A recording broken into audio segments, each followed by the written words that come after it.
हमारे चैनल को सब्सक्राइब करें और बेल आइकन दबाएं।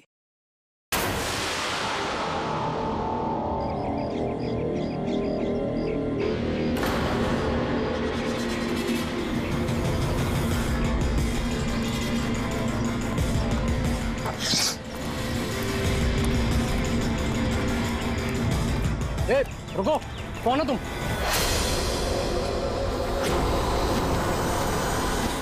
तुम नहीं, यहाँ तुम नहीं हो सकते।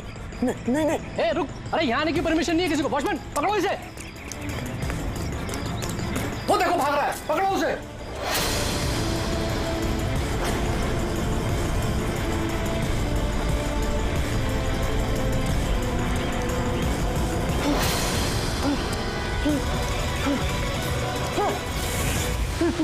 तुम यहाँ भी नहीं, तुम यहाँ नहीं हो सकते। नहीं।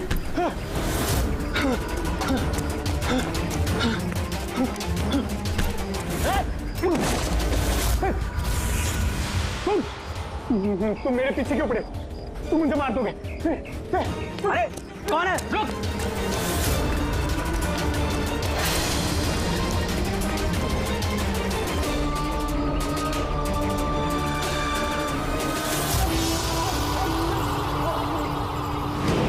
परेश, तुम कहाँ हो?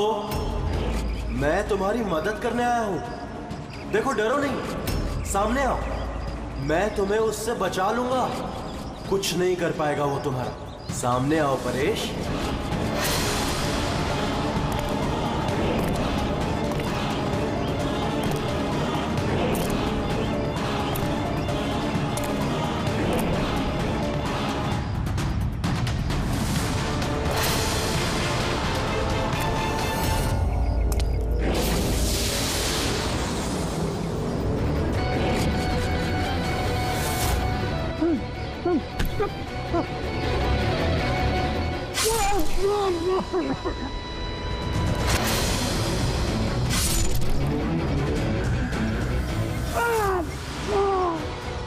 ए, कौन है वहाँ पे? हाँ?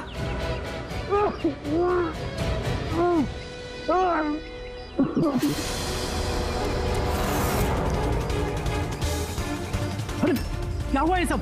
अरे किसने किया? बोलो, बताओ। ठीक तो हो तुम? अरे बताओ किसने किया ये सब? सीनियर इंस्पेक्टर दया।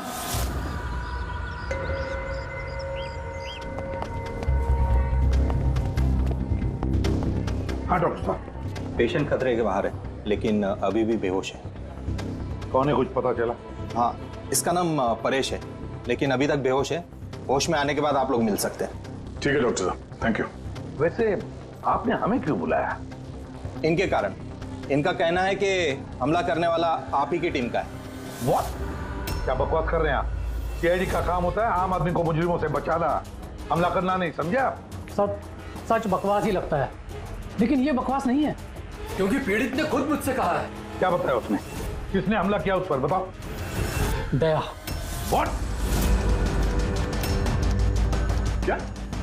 क्या बोल क्या रहे हो?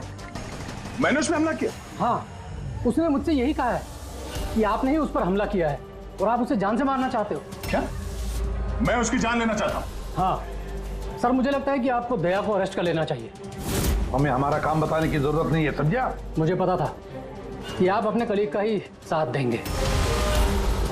देखा, चोर चोर मौसेरे भाई। ज्यादा जज मत बन, समझा? और तुम्हारी सर्टिफिकेट की जरूरत नहीं है हमें। परेश को कैसे जानते हो तुम? मैं उसे नहीं जानता सर। तो फिर? सर, ये हमारी कंस्ट्रक्शन साइट पर हमें मिला था। हमें देखकर ऐसे बिहेव कर रहा था कि जैसे इसने कोई भूत देख लिया हो, और फिर एकदम से अंदर भाग गया। और थोड़ी देर बाद इसकी चीख हमें सुनाई दी। जब हम वहां पहुंचे तो वो बुरी तरह जख्मी हालत में पड़ा था, और उसने उसी हालत में हमें बताया कि उस पर हमला दया ने किया है। मैं एक समय पे दो जगह पे नहीं हो सकता। मैं सुबह से ब्यूरो में था।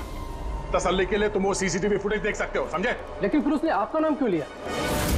एक काम कीजिए, अब जाइए यहाँ से, जाइए। बहुत बोल दिया। Thank you very much doctor साहब। समझ में नहीं आ रहा था, जब तुम ब्यूरो में ही थे तो फिर परेश ने ऐसे क्यों कहा कि दया ने उस पर हमला किया?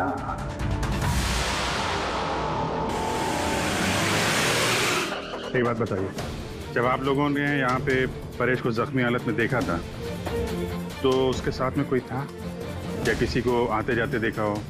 नहीं साहब, वो अकेला ही था। लेकिन सर उसने इंस्पेक्टर दया का पता है, उसने दया का नाम बोला। हम यहाँ वो जानने आए जो उसने नहीं बोला, समझे आप? और दया ऐसा नहीं कर सकता। सर आप इतने यकीन से कैसे कह सकते हैं कि दया सर ऐसा कुछ नहीं कर सकते हैं? जो आदमी अपनी जान दांव पे लगा के दूसरों की जान बचाता हो वो किसी का खून नहीं कर सकता। खुद से ज्यादा मुझे दया पे भरोसा है, समझे?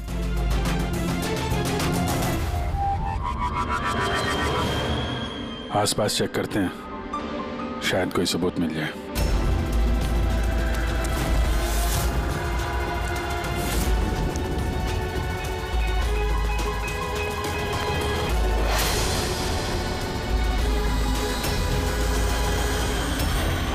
सर हाँ? सर ये देखिए। ओह नो, है कौन ये? जिंदा है। हेलो एम्बुलेंस, भैया मालवानी के पास अंडर कंस्ट्रक्शन बिल्डिंग है, वहां पे भेजो जल्दी। तुम लोग जानते हो इसे? ये तो सुबह सर है, ये 2-3 बार पहले फ्लैट देखने आ चुके हैं। लेकिन सर इसे हुआ क्या है? शायद ऊपर से गिरा है।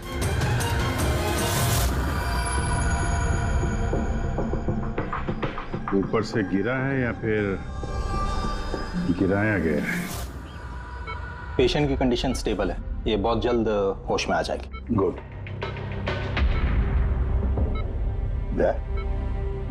क्या हो गया? इसे तुम ऐसे क्यों देख रहे हो? जानते हो इसे? साहब, अभिजीत तुम यहाँ क्या कर रहे हो? जिस अंडर कंस्ट्रक्शन बिल्डिंग में इस परेश पे हमला हुआ है वहां पे हमें एक और आदमी जख्मी हालत में मिला। और एक आदमी? कौन है वो?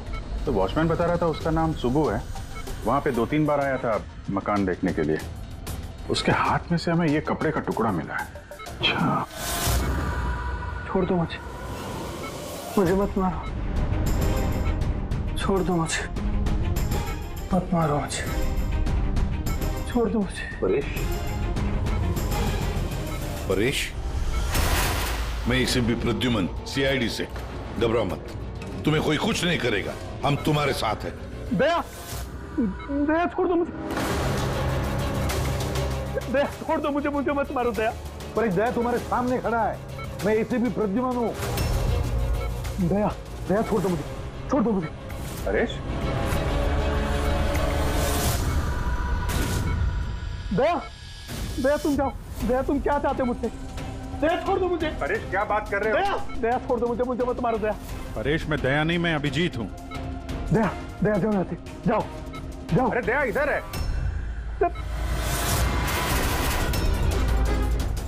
दया छोड़ दो मुझे, मुझे मत मार दो दया। परेश इधर देखो, हम पहले मिल चुके हैं, तुम जानते हो मुझे। दया छोड़ दो मुझे, मुझे मत मारो। सब दया हो, तुम सब दया हो, मुझे मत मारो। डॉक्टर, दया छोड़ दो मुझे, डॉक्टर, दया छोड़ दो मुझे।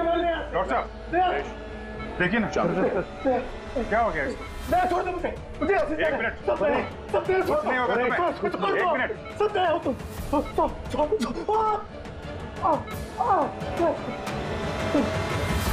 सब दया हो, तुम सब दया हो।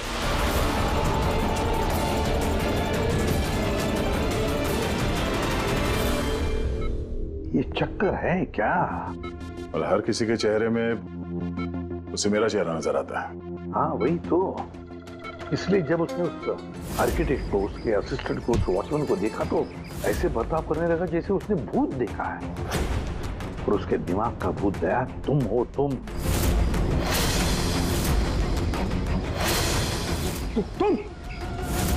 और इसीलिए उसे लगता है कि तुमने उस पर हमला किया है, क्योंकि हमलावर में भी वो तुम्हें ही देख रहा होगा।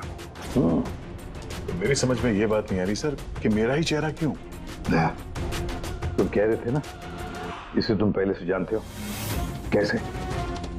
सर लगभग 15 साल पहले मैंने इसे गिरफ्तार किया था सर। हाँ, और 2 साल पहले ये जेल से छूट गया। और पिछले 2 साल में अलग अलग केस में मैंने इसे 2 बार अरेस्ट किया सर। अभिजीत, ये परेश पुराना मेहमान है दया का। पर परेश पे हमला किया किसने और क्यों?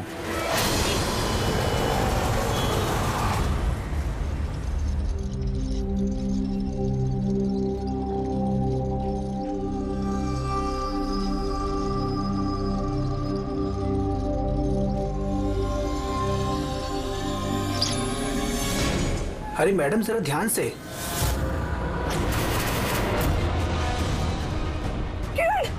कौन किरण? मैं कोई किरण नहीं हूँ। अरे क्या कर रही मैडम, क्या कर रही हैं आप? आपको कुछ गलतफहमी हो रही है मैम। अरे मैडम, आप ठीक तो हो ना? किरण? कौन किरण?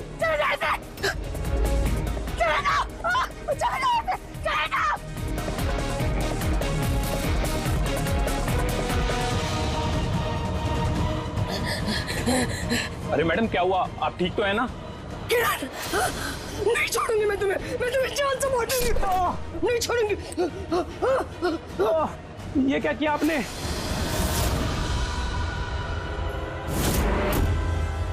क्यों सुबू, कैसी तबीयत है तुम्हारी?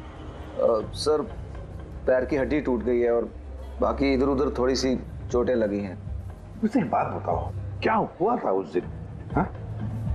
वो आदमी सीढ़ियों से भाग रहा था जब मैं उससे टकराया, और जब मैंने उसके हाथ में चाकू देखा तो मैंने शोर मचाया और उसे पकड़ने की कोशिश की, लेकिन तब उसने मुझे धक्का दे दिया और मैं नीचे गिर गया। उसके बाद सर कुछ याद नहीं। सुबू, तुम्हारे हाथ में से हमें वो जो एक कपड़े का टुकड़ा मिला था, लाल कलर के चौकड़ी का, क्या वो उस आदमी की शर्ट का टुकड़ा था? जी सर, शर्ट पहना था उसने वो, और हाथापाई के दौरान शायद वो मेरे हाथ में आ गया था। अच्छा ये बताइए, उस आदमी का चेहरा देखा था? सब कुछ इतनी जल्दी में हुआ कि कुछ याद नहीं। ठीक है, अब तुम जाओ, अगर जरूरत पड़े तो हम तुमसे फिर मिलेंगे, ठीक है? जी सर, थैंक यू सर। जाओ।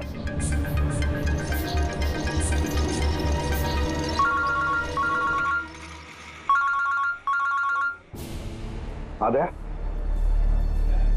क्या? कहां पर? अच्छा ठीक है, मैं अभिजीत और पूरी को भेजता हूं उधर। हाँ, अभी यस। क्या हुआ सर? दया बता रहा था कि किसी सुपरमार्केट में एक औरत आसपास के सभी लोगों पर हमला कर रही थी और हर एक को किरण किरण किरण नाम से पुकार रही थी। कोई मेरे सामने नहीं आएगा, मैं किसी को नहीं छोड़ूंगी, मैं सबको जान से मार दूंगी। चलिए यहाँ से, कोई मेरे सामने नहीं आएगा। तुम सब किरण हो, मैं किसी को नहीं छोड़ूंगी। चले जाओ यहाँ से, चले जाओ, मैं बोल रही, चले जाओ। मैडम एक मिनट, इधर आइए। आप लोग इधर आइए सब लोग। देखिए मैडम, हम लोग सीआईडी से हैं, आपकी मदद करने के लिए आए हैं, ठीक है? ये चाकू हमें दीजिए। तुम किरण हो? देखिए मैडम, मैं किरण नहीं हूँ, मैं इंस्पेक्टर अभिजीत हूँ। मैं तुम्हें भी जान से मार दूंगी, मैं नहीं छोड़ूंगी। आप प्लीज नहीं छोड़ूंगी। चाकू रखिए। तुम भी किरण हो, मैं बोलती हूँ, मार दूंगी तुम्हें जान से। क्या हुआ? सॉरी। Oh no. अरे क्या हो गया? ये औरत गिर कैसे गई? क्या हुआ? हटिए, आजा। एक्सक्यूज मी, हटिए, पीछे हटिए। 1 मिनट पीछे आइए। हुआ क्या है इसको? मैडम सुनिए। क्या हुआ इसे? मैडम, सर ये तो मर चुकी है। क्या? इसके शरीर में टेट्राकोटॉक्सिन या ब्यूरारे नाम का जहर इंजेक्ट किया गया था, जिसकी एक बूंद भी जानलेवा हो सकती है। मगर ये जहर तो हमारे देश में आसानी से नहीं मिलता ना? सिर्फ उसे ही मिलता है जो बड़ा रिसर्च कर रहा हो।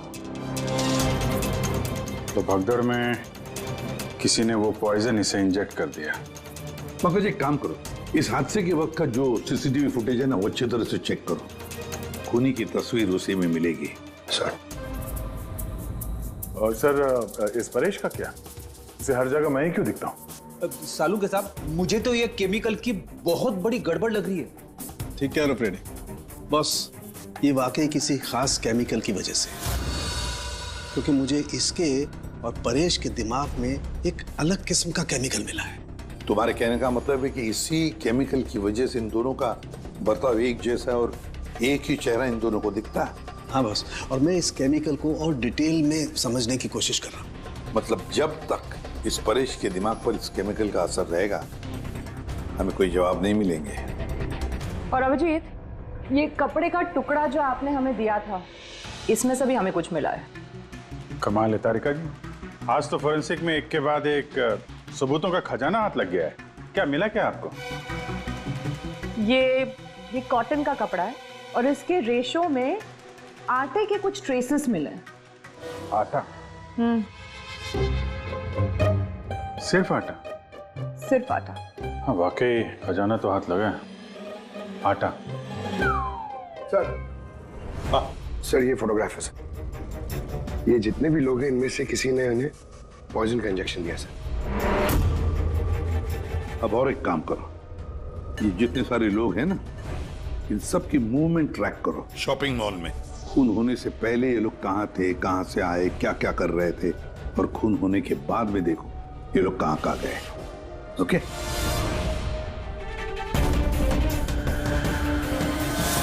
सर, मैंने इस औरत का बैकग्राउंड चेक किया। इसका नाम शिप्रा है। ये एक हाउसवाइफ थी। सर, परेश तो फिर भी एक मुजरिम है, उसके कई दुश्मन हो सकते हैं, लेकिन इसकी किससे क्या दुश्मनी हो सकती है? वजह तो कुछ भी हो सकती है पूर्वी, लेकिन एक बात कॉमन है शिप्रा और परेश के बीच में, तुम दोनों के ब्रेन में वही केमिकल मिला है, तो उन दोनों का दुश्मन भी एक ही हो सकता है। इस किरण के बारे में क्या पता चला? सर, किरण शिप्रा का पति था और 2 साल पहले ही उसकी मौत हो चुकी थी। सर, किरण शिप्रा को काफी मारता पीटता भी था। कोई न कोई बात तो है इस परेश और शिप्रा के बीच में, कोई कॉमन बात, जिसकी वजह से ये दोनों भी उस खूनी के निशाने पर आ गए। क्या हो सकती है वो कॉमन बात? क्या हो सकती है? सर, मैं परेश के पड़ोस में पिछले 5 साल से रहता हूँ, पर अजीब बात है सर, ना मैंने उसे कभी देखा, ना कभी मुलाकात हुई। और कोई नहीं है परिवार में उसके? सर, उसके पिताजी थे, जिनकी मौत तब हो गई थी जब वो जेल में था, और कोई नहीं है। सर, शिप्रा का हस्बैंड बहुत स्ट्रिक्ट था। वो उससे मिलना तो दूर, किसी से बात तक करने अलाउ नहीं करता था। इनफैक्ट वो तो उसको मारता पीटता भी था। सर, उसके हस्बैंड के डेथ के बाद ना मैंने बहुत कोशिश की कि मैं उससे बात करूं, उससे पूछूं, लेकिन उसने इंटरेस्ट नहीं रखा। अच्छा, उसका कोई करीबी दोस्त, कोई रिश्तेदार नहीं था क्या? सर, मुझे नहीं लगता कि होगा। अच्छा। शिप्रा और परेश दोनों की जिंदगी में एक बात कॉमन, दोनों जिंदगी में अकेले थे, ना कोई दोस्त, ना कोई रिश्तेदार। सर, दोनों में एक चीज कॉमन है। क्या? सर, हमने परेश और शिप्रा का कंप्यूटर चेक किया, तो उनकी कंप्यूटर हिस्ट्री से पता चला है कि दोनों ने ही ऑनलाइन सपोर्ट ग्रुप ज्वाइन किया था। अच्छा, ऑनलाइन सपोर्ट ग्रुप मतलब? सर, ये ग्रुप्स है जो डिप्रेशन, लोनलीनेस, ड्रग एडिक्शन और अल्कोहलिज्म में फंसे होते हैं, उनकी काउंसलिंग करता है और उनकी मदद करता है। सर, शिप्रा ने 2 हफ्ते पहले ही एक ऐसा ग्रुप ज्वाइन किया था जो शादीशुदा जिंदगी में परेशान लोगों की मदद करता है, और परेश ने अपने अकेलेपन से निकलने के लिए पिछले महीने ही ऐसा ग्रुप ज्वाइन किया था। अजीब इत्तेफाक है, दोनों ने ऑनलाइन ग्रुप ज्वाइन किया और दोनों को एक ही तरीके की परेशानी हुई। कुछ पता चला इस ग्रुप के बारे में? सर, हमारा साइबर एक्सपर्ट राज इस ग्रुप को ट्रेस करने की कोशिश कर रहा है, जल्दी कुछ पता चल जाएगा। सर, हाँ सर, शिप्रा का खून इसी आदमी ने किया। जिस वक्त उसका खून हुआ था, उस वक्त जितने भी लोग मौजूद थे, ये सबसे ज्यादा अजीब है सर, जिस वक्त अभिजीत सर और पूर्वी सुपरमार्केट पहुंचे थे, ठीक उसी वक्त ये आदमी वहां पहुंचा था सर, और भीड़ में घुस गया था, और जब शिप्रा की मौत हुई तो फटाफट वहां से भाग गया। फ्रेडी, काम करो, हमारा डेटाबेस चेक करो, शायद इसके बारे में कुछ पता चले, कोई लीड मिल जाए। इसका मतलब है सर ये खूनी सुपरमार्केट में कुछ खरीदने नहीं बल्कि शिप्रा को मारने के लिए आया था।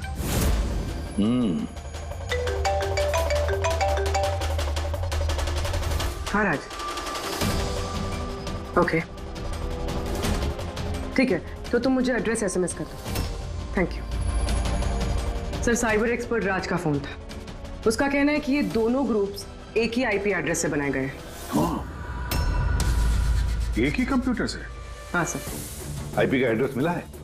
हाँ सर, अंधेरी में एक प्रिंटिंग शॉप है, ये दोनों ग्रुप्स वहीं से बनाए गए हैं। बस, तो फिर अभिजीत तुम और पूर्वी जाओ वहां पर और देखो कौन है इस सबके पीछे और उसका क्या कनेक्शन है। सर क्या सोच रहे होते हैं? सर नहीं, पंकज ने भी बताया कि वो खूनी शिप्रा को मारने के इरादे से ही आया था। तो फिर सर उसे पता कैसे चला कि शिप्रा वहां सुपरमार्केट में है और वो लोगों पे हमला कर रही है? वो शिप्रा को फॉलो कर रहा होगा सर। अगर फॉलो कर रहा था तो अभिजीत और पूर्वी के वहां सुपरमार्केट में पहुंचने से पहले वो मार के निकल जाता, बाद में नहीं मारता उसे। अभिजीत को सुपरमार्केट पहुंचने में 20 मिनट लगे और खूनी को भी वहां पहुंचने में 20 मिनट लगे, तो इसका मतलब है दोनों को भी खबर एक ही वक्त पहुंची थी। तो कहीं ऐसा तो नहीं कि इंफॉर्मेशन खूनी को हमसे ही गई हो? हमारे यहां से इंफॉर्मेशन? हाँ हो सकता है। क्या कहीं ऐसा तो नहीं कि जब हम परेश को देखने गए थे हॉस्पिटल में उस वक्त खूनी वहां पर मौजूद था और उसने मेरी बातें सुन ली हो? खूनी हॉस्पिटल में कर क्या रहा था? क्या परेश खूनी के हाथों पहले तो बच गया था, हो सकता है खूनी अपना अधूरा काम पूरा करने हॉस्पिटल आया था, परेश को खत्म करना चाहता था इसलिए।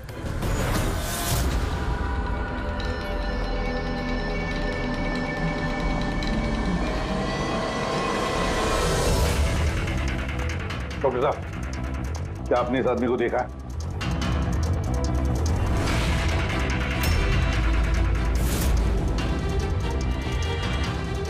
भाई साहब, ये आदमी को देखिए जरा, इस हॉस्पिटल में इसको देखा है कहीं?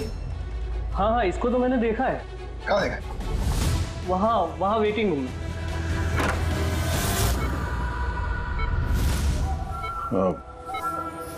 यहाँ कोई आया था क्या? नहीं सर, यहाँ कोई नहीं आया।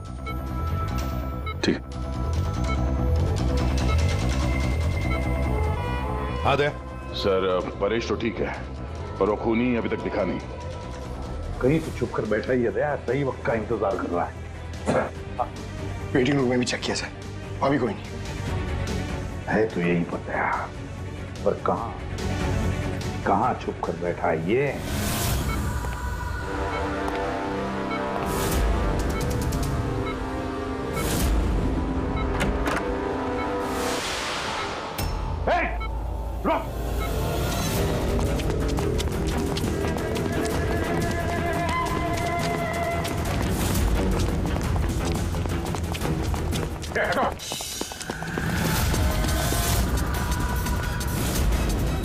कहाँ भागोगे? रुक!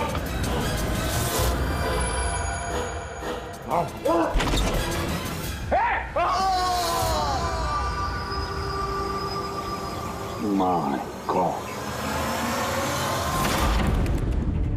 हाँ भाई, क्या मिला? सर ये दोनों साइड डिलीट किए जा चुके हैं, अब वो ऑपरेशनल नहीं है।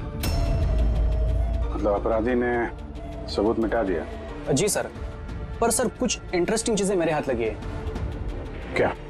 ये देखिए सर, इसी आईपी एड्रेस से, इसी कंप्यूटर से उस तरीके के 6 और ऑनलाइन सपोर्ट ग्रुप बनाए गए हैं। तो लोगों को फंसाने के लिए ऐसे कई ग्रुप बनाए गए हैं? बिल्कुल सर। सर बाकी ग्रुप डिटेल में चेक कर लेता हूँ। मतलब सर, परेश और शिप्रा के अलावा और भी कई लोग हैं जिन्हें इन लोगों ने फंसाया है। मगर सर मकसद क्या हो सकता है इस तरह से साइट बना के लोगों को टारगेट करने का? वही केमिकल से रिलेटेड कुछ होगा। ये कुछ मिला रजिस्टर में? हाँ सर। सर पिछले 3 महीनों में 85 लोगों ने एक कंप्यूटर यूज किया है। सबकी डिटेल्स चेक करनी पड़ेगी।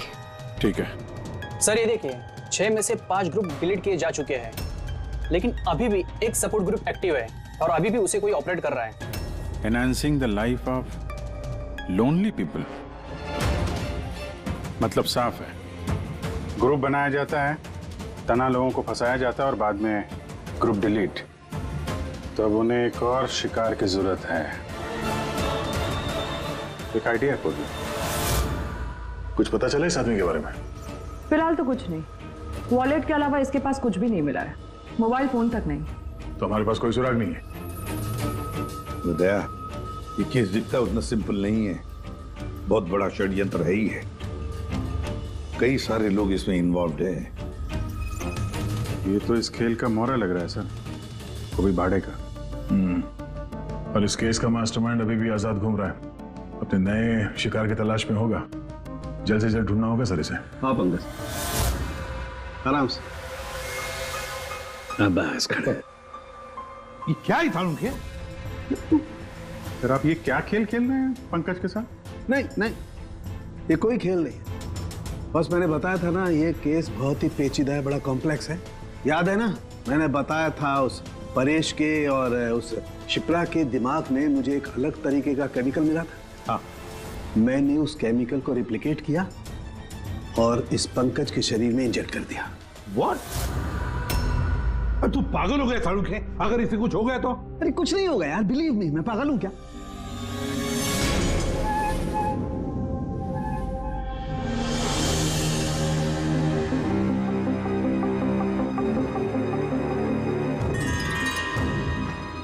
पंकज, अब आंखें खोलो, देखो तुम्हारे सामने कौन खड़ा है।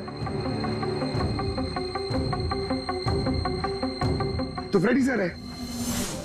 ग्रेट, ये फ्रेडी सर है ना। अब इस तरफ देखो पंकज, यहां कौन खड़ा है?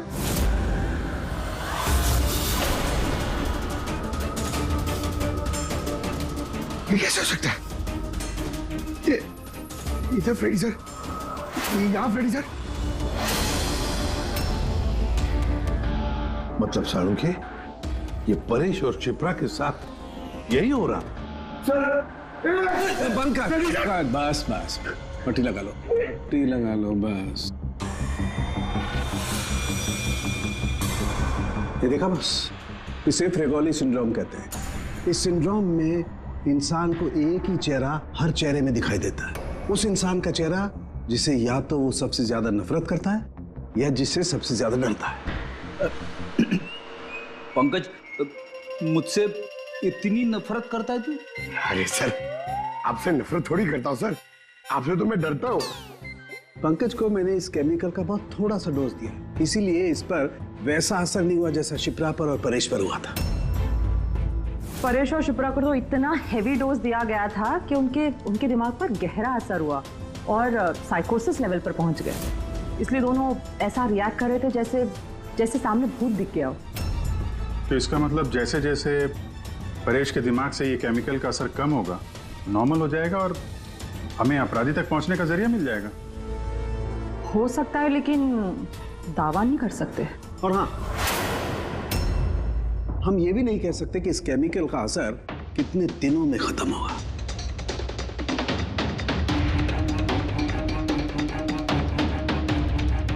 अगर हम परेश के ठीक होने का इंतजार करेंगे तो बहुत देर हो जाएगी।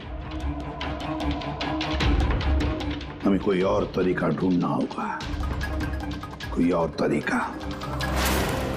हाँ पूर्वी। सर, मैंने वो ऑनलाइन ग्रुप पे रजिस्टर कर लिया और डिटेल्स भी एकदम परेश और शिप्रा की तरह थी। नो फ्रेंड्स, नो फैमिली, एकदम अकेले। उन लोगों को ऐसे लोगों की तलाश है। ये तुम्हारा ट्रैकर, इससे पता चलता रहेगा तुम्हारे मूवमेंट के बारे में। और ये तुम्हारा कैमरा। हमारे पास सिर्फ ये वॉलेट है सर, उस आदमी की पहचान और असलियत जानने के लिए, और एक कुछ चीजें मिली है साथ में। पेट्रोल पंप का बिल, ये होटल का मैच बॉक्स, खरीदा हुआ मैच बॉक्स, ये नंबर किसका? ये सेल फोन लगता है किसका? सर, हम इस पेट्रोल पंप पे गए थे, वहां से पता चला सर ये आदमी महीने में 2-3 बार वहां पे आता है। और सीसीटीवी फुटेज में हमने देखा कि वो अपने बाइक पे हर बार अलग अलग नंबर प्लेट लगा के आता है। हाँ, और पेमेंट कैश में करता है। और सर, ये मैच बॉक्स जिस होटल का है वहाँ पे भी हमने पूछताछ की। वो आदमी महीने में 5-6 दफ़ा खाना खाने आता है और पेमेंट भी कैश से करता है। सर ये नंबर के बारे में आप पूछ रहे थे सर, ये बार में एक लड़की है जो काम करती है उसका है। वो कह रही थी कि उस आदमी का नाम अशोक है और 1-2 बार उनसे बात हुई है, फिर वो गायब हो गया सर। मतलब हमारे पास इस अशोक के बारे में सिर्फ इतनी इंफॉर्मेशन है। एक काम करते हैं, ये सारी जो लोकेशंस है ना, पेट्रोल पंप, बार और ये होटल, देखते हैं कहाँ पर है। जरा मैप दिखाओ।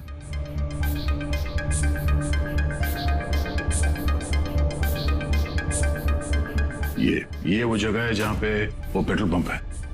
सर यहाँ पे बाहर है सर। और सर ये होटल है।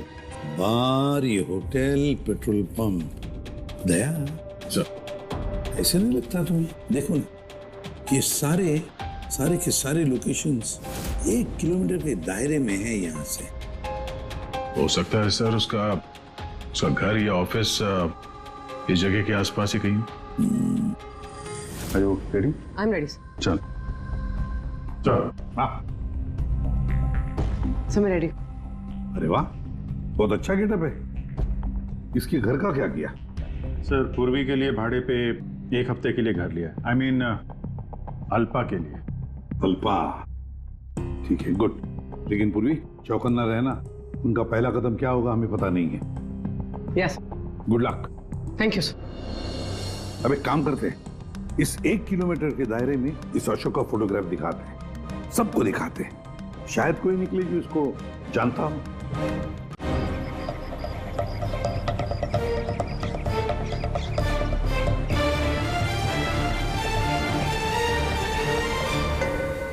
पूर्वी। हाँ सर। चौकन्ना रहना। सर यहाँ पे तो सब ठीक है।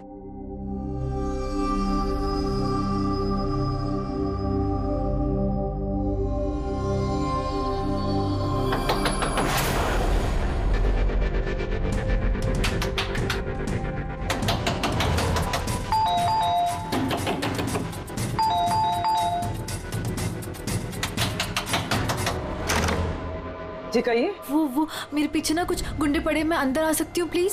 1 मिनट। हाँ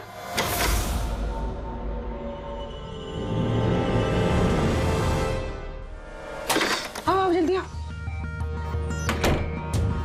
क्या क्या क्या हुआ क्या तुम्हें? अरे ये तो आदिति है, शिप्रा की पड़ोसन। वो एक्चुअली मेरे पीछे कुछ गुंडे पड़ गए थे, मुझे समझ नहीं आ रहा था, इसलिए मैं आपके घर आ गई। कोई बात नहीं। Thank you miss. अल्पा। और तुम? अदिति। बैठो। अब प्लीज मुझे 1 गिलास पानी देंगे प्लीज? अभी लाती हूँ।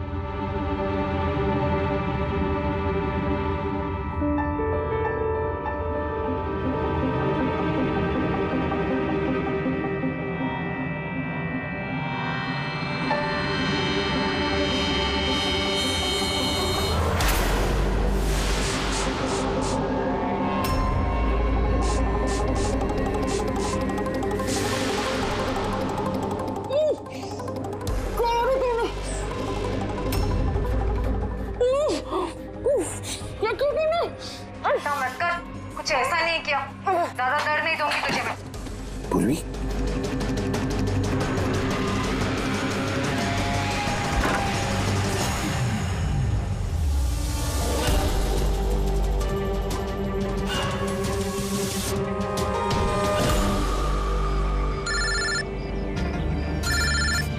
हाँ सर। क्या शिप्रा की पड़ोसन अदिति? सर मैं फौरन वहां पहुंचता हूं। नहीं सर, अब अशोक का भी पता नहीं चला। ये सर। सब कुछ प्लान के मुताबिक तो चल रहा है। अब देखते ही आदिति पूर्वी को कहां लेकर जा रही है। अरे ये क्या, ट्रैकर एक ही जगह पे मूवी नहीं हो रहा? कहीं ऐसा तो नहीं उन लोगों को ट्रैकर के बारे में पता चला हो, निकाल कर फेंक दिया हो? माय गॉड, अब तक पहुंचेंगे कैसे इन सब तक?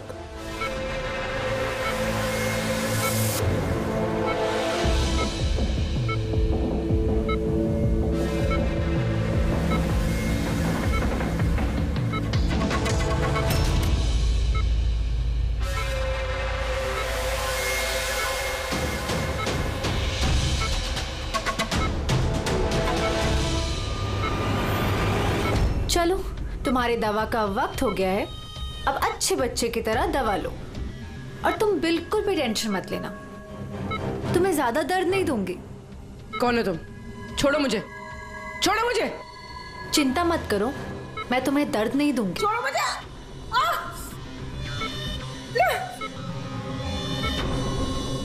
मैंने तुम्हें मना किया था ना कि कुछ दिनों के लिए हम किसी नए लोगों को नहीं लाएंगे, क्योंकि सीआईडी वाले हमें पागलों की तरह ढूंढ रहे हैं। हमारी कोई भी लापरवाही हमें बहुत महंगी पड़ सकती है। सर, अदिति का घर बंद था, दरवाजा तोड़ के हम लोग अंदर भी घुसे पर कुछ हाथ नहीं लगा सर। इस अशोक का भी कुछ पता नहीं चल रहा है। सर ऐसा लग रहा है हमारे लिए सारे रास्ते बंद हो गए। नहीं फ्रेडी, हमारे लिए कोई रास्ता बंद नहीं होता, हम सीआईडी वाले रास्ता बनाते हैं। सर, वो लोग कहीं पूर्वी को केमिकल इंजेक्शन ना दे दे। नहीं, कुछ नहीं करेंगे वो लोग, पूरी को कुछ नहीं होगा। कोई तो बात हम मिस कर रहे हैं, कोई तो बात है जो हमसे छूट रही है, पर क्या हो सकती है वो बात? सर, वो कपड़े का टुकड़ा जो हमें सुबह के हाथ में मिला था, उसके रेशे में आटा मिला था हमें। हाँ सर, आटा। जब मैं अशोक के बारे में रोड पे लोगों से पूछ रहा था, हाँ, तो वहां पे मैंने एक आटा की चक्की देखी थी और उसके पीछे एक पुरानी बिल्डिंग भी है। तो फिर जरूर वो आदमी जिसने परेश पर हमला किया उस आटे की चक्की के आसपास ही रहता होगा, इसीलिए तो उसकी शर्ट पर आटा आ गया। सर, ये भी तो हो सकता है कि परेश पे हमला करने वाला अशोक ही हो। सर, वो कपड़े का टुकड़ा भी अशोक का ही हो सकता है। ये भी हो सकता है कि परेश पे हमला करने वाला और ये अशोक दोनों एक गैंग के लिए काम करते हो और वो गैंग आटे के चक्की के आसपास होगा। सबके सब आटे के चक्की के आसपास ही हो गया अभिजीत, और पूर्वी को भी उस चक्की के आसपास ही रखा होगा।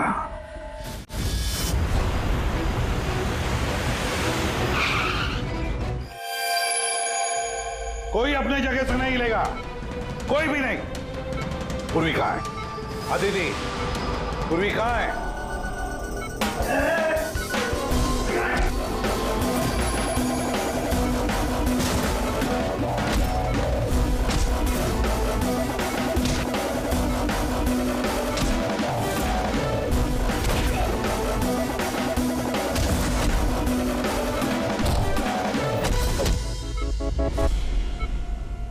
सब नर्सेज और डॉक्टर इस तरफ आ जाओ। चले, चलो तुम भी जल्दी। डॉक्टर अदिति, पूर्वी कहाँ है? पूर्वी कहाँ है?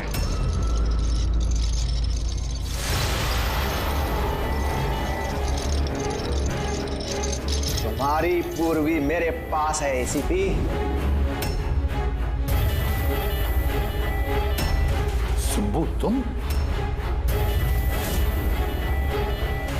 हाँ, मैं, जिसे तुम लोग यहां वहां खोज रहे थे ना, वो तुम लोगों के साथ ही था। मुझे देखकर अफसोस तो हो ही रहा होगा ना। मुझे पता था सीआईडी कोई भी काम अधूरा नहीं छोड़ेगी, इसलिए मैं अपना हर कदम फूंक फूंक कर रख रहा था। लेकिन इस अदिति की बेवकूफी की वजह से सब गड़बड़ हो गया और मुझे फंसाने के लिए तुमने अपने इस ऑफिसर को मेरे पास भेज दिया। लेकिन अब ये मेरे जाल में फंस चुकी है और मुझे यही यहां से बाहर निकालेगी। तुम्हें क्या लगता है पूर्वी की आड़ लेकर तुम हमसे बच जाओगे?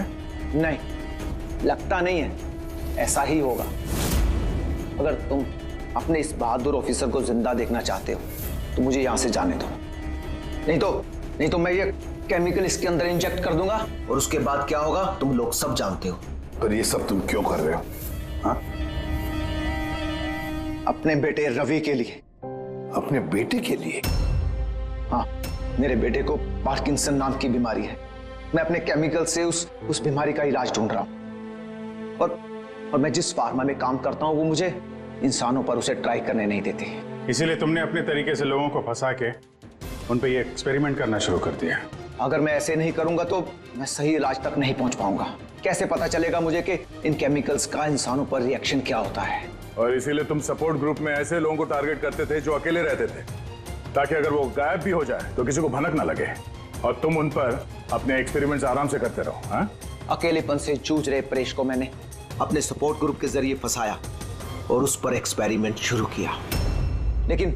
इन सबकी गलती की वजह से वो यहाँ से भाग निकला और तुम लोगों के हाथ लग गया। नहीं तो मेरा प्लान कभी फेल नहीं होता। तभी तुम उसकी जान के पीछे पड़े हुए थे। मैं तो उसे इस अंडर कंस्ट्रक्शन बिल्डिंग में ही मार डालता, लेकिन वो आर्किटेक्ट बीच में आ गया। वहां तुम भी तो जख्मी हालत में मिले थे, ये क्या चक्कर है? परेश को जैसे ही मैंने चाकू मारा, मुझे लोगों की आवाज आई और मैं वहां से भागना चाहा और हड़बड़ी में तुम्हारा पैर फिसल गया और तुम सीधे नीचे गिर गए। मैं तो वहां से भी भाग जाता, लेकिन मेरे टूटे हुए पैर की वजह से मैं भाग नहीं पाया। और इसीलिए तुमने विक्टिम होने का ढोंग किया, ताकि तुम सेफ भी रहो और किसी को तुम पे शक भी ना हो। और तभी तुम लोगों की नजर मुझ पर पड़ी। और शिप्रा का क्या? उसे तो तुमने किडनैप नहीं किया था, वो तो सुपरमार्केट में घूम रही थी। सपोर्ट ग्रुप में से अदिति ने शिप्रा को चुना और हमने डिसाइड किया कि हम उसे किडनैप नहीं करेंगे और चुपचाप ये ड्रग देते रहेंगे। खिलाड़ी तो तुम शातिर हो, पर थोड़े कच्चे हो, नहीं तो हमारे लिए सबूत नहीं छोड़ते तुम। याद है ना तुम्हारा वो शर्ट, उसका एक टुकड़ा, कपड़े का टुकड़ा, उस पर जो आटा लगा था ना, बस उसी के जरिए हम तुम तक पहुंच गए।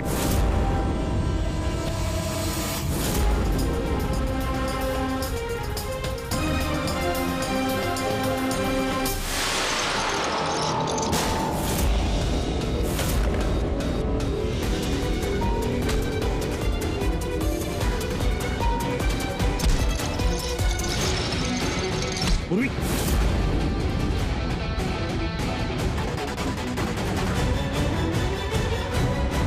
पूर्वी देखो, हाँ